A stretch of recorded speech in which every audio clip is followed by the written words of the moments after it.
Hello guys, कैसे हो आप। मैं आज आपको ड्रिल मशीन बना के दिखाऊंगा। तो चलिए शुरू करते हैं ये वीडियो।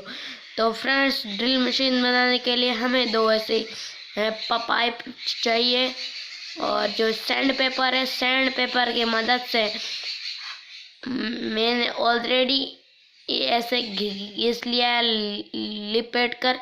आप भी ऐसे घिस दे दीजिएगा।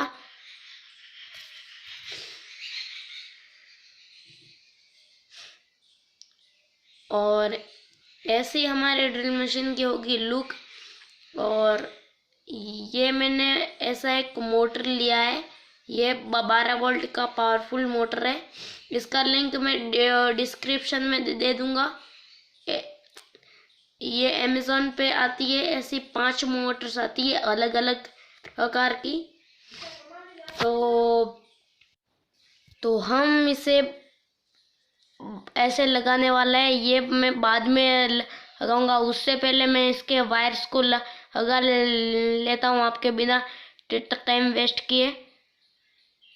यहाँ पर वायर मैंने सोल्डरिंग कर लिए हैं, और ये यहाँ पर मैंने होल किया है। इसके अंदर हमें इन वायर्स को लगा लेना है। तो मैंने फ्रेंड्स लगा लिया है।